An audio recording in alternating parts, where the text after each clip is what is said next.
Now the Venue has been quite a successful sub-4 meter SUV, but it's never quite dominated its segment in the way that the Creta has. But now we have the second generation model. It's been significantly changed. So can it really shake things up in this segment? Let's find out. The Venue is now 30 mm wider, but the oversized lighting elements, wide grille and flared panels make it look much more substantial than before. So you feel like you're looking at a car from a segment higher when you see it head on. Now the previous Venue looked quite compact, especially when you saw it in profile, but now Hyundai has done a lot of work, it seems like, to make it look more like an SUV. The 48 mm increase in height helps. You have this nice quarter glass, which I quite like. The wheelbase has grown by 20 mm, and you also have that decent 195 mm of ground clearance. Unlike the general trend in this segment, the new Hyundai Venue continues with 16-inch wheels. They can look a bit small, but there are benefits to this, as we will see later. The rear is now quite a bit more aggressive than before. The overall theme has been retained with the edge pattern lighting, but the chunky bumpers and smart details stand out, like the encased Venue logo and the smartly integrated reversing lamps. Now with the new Venue, boot space has gone up by 25 litres to 375 litres. It's still not the best in this segment, but as you can see, it's quite useful. You can pack a family's worth of luggage quite easily, and that's helped by this quite deep floor. Yes, that makes the sill quite high, so putting up a bag is a bit of a hassle, but you can really free up space. You have a 60-40 split arrangement, so that really does help. Now one of the things that Hyundai does really well is give you the impression that you're in something that's much more expensive than it actually is, and the Venue is another great example of this. Now with the last Creta, we felt like, Hyundai had sort of cut corners a little bit, but here they're back on form. And I really quite like the kind of textures and finishes that have been used. For example, you have this kind of brushed rubberized plastic here, this kind of textured architectural sort of patterns here. And I generally like the design. It's quite simple, but still looks premium and upmarket with that H pattern sort of design to it. And everything sort of falls to hand very easily. Now, it's great that Hyundai has given us actual tactile buttons for the entire climate control system. But we hope that they don't do what they did with the Creta and remove this through the life of the car and give us a touch panel again. But anyway, you have rotary knobs, toggle switches, so everything is done pretty well. And I also like how this screen has been arranged. It's not too intrusive. Again, it gives you that very modern, slightly minimal theme, but it's again executed very well. And I also must say that for a car in this segment, this is right at the top in terms of the tactile feel that you get from the controls. So I like these new stocks. They have got a nice weight to it, especially these metallic paddle shifters and these buttons on this new steering wheel. Again, you will remember this from cars like the Ioniq with that Morse code Hyundai logo here, and yeah, it's very well designed. I think it falls to hand very easily. The curved infotainment panel fits right into this theme with its larger 12.3-inch screens. They now get Hyundai's newest interface. You have a fully digital instrument cluster now.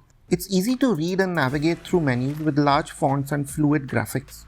The touchscreen gets a widget and tile theme that looks more modern. It too seems to have become responsive and is easy to get used to. You have more connected features added as well. Most importantly, you finally get wireless Android Auto and Apple CarPlay. Now another smart touch is how Hyundai has managed to extract space in this cabin. Now while the car is about 30 mm wider, the actual track widths haven't gone up compared to the last gen model.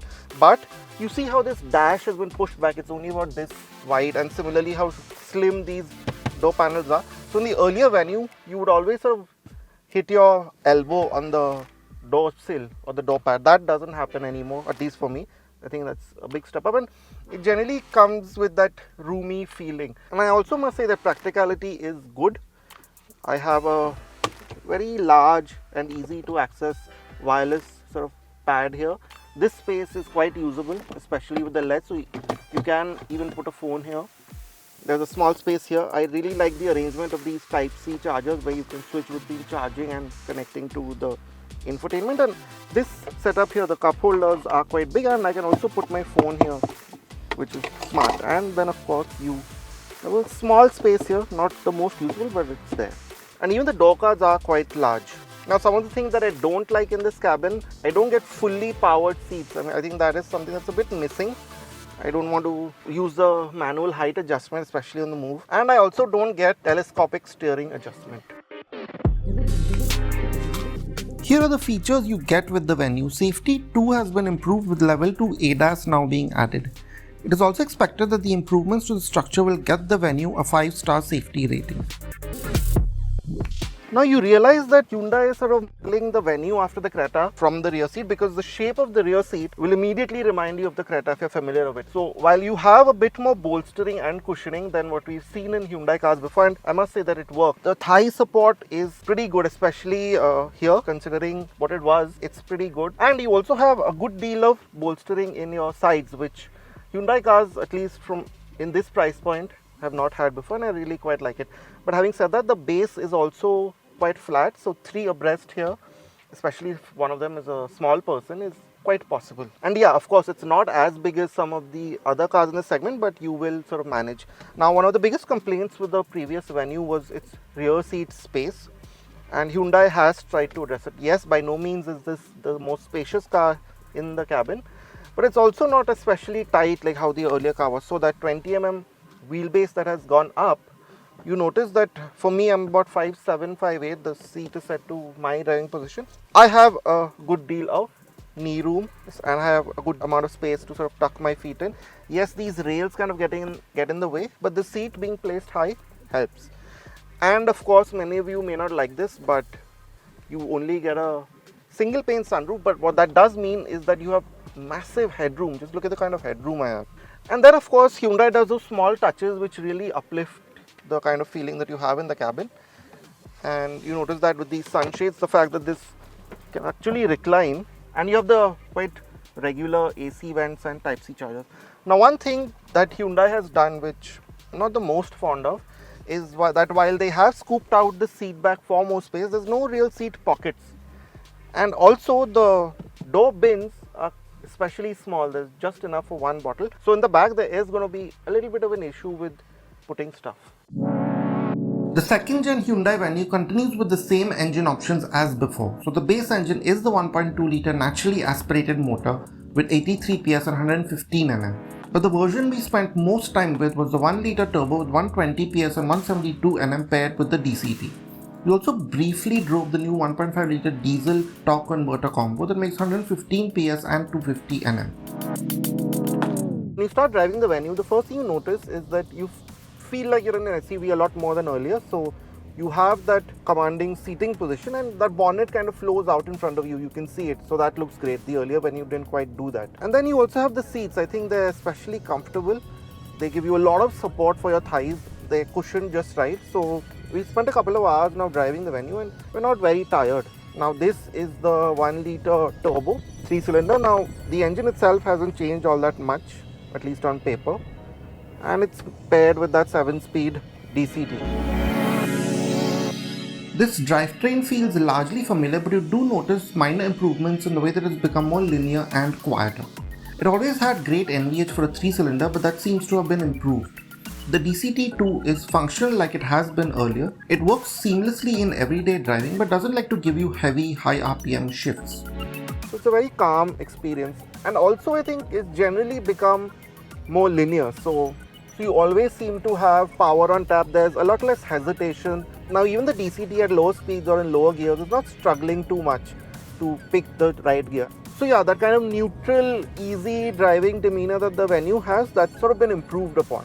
This 1 litre engine was never the most exciting, but it was always functional and effective, and that sense continues. So you have a fairly clean, wide power band, which if you're driving calmly, you will never feel like you're being interrupted in your progress, which I think is great. In the higher reaches of the rev band, you do wish there was a bit more excitement, especially since you bought a turbo petrol, and there are quite a few exciting engines in the segment now. Maybe you wish for that a little bit, but again, for most of you, that will probably not be a deal breaker. As for the diesel auto variant, it's a bit less peppy off the line than the turbo petrol, but very soon you have that flat diesel torque advantage going for you. It has that solid confident pull and feels more potent when cruising, especially during overtaking. The torque converter can't quite match the DCT in its seamlessness, but it is a responsive unit. It doesn't slur too much and is helped by the added torque of the motor. You get drive modes in both which change engine and gearbox responses, and the traction modes also tweak the ESC to give you more grip on loose surfaces. Now the one thing that Hyundai has done that I really appreciate is the way it's tuned this car's ride and handling. Now this car with that new architecture has been strengthened a lot, and it really shows in the way it's moving on the road. You feel like you're in something more substantial, more stable, better grounded, and it shows across scenarios. So over broken patches and bad roads, you have this solid feel. You have a great ride quality. Hyundai has not gone with the norm and fitted extremely large wheels on a small SUV like this. You still get 16-inch wheels, and that combined with the sort of reworking that they've done of the suspension, the slightly longer wheelbase.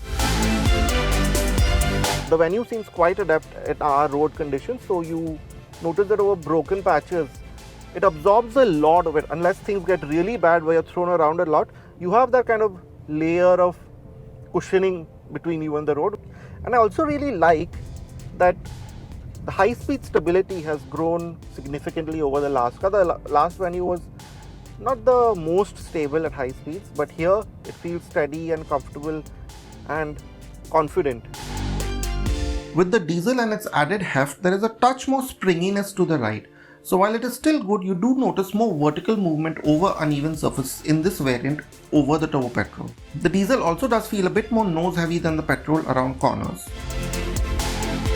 So if you like doing long distance driving, then the Venue is now a great choice for you.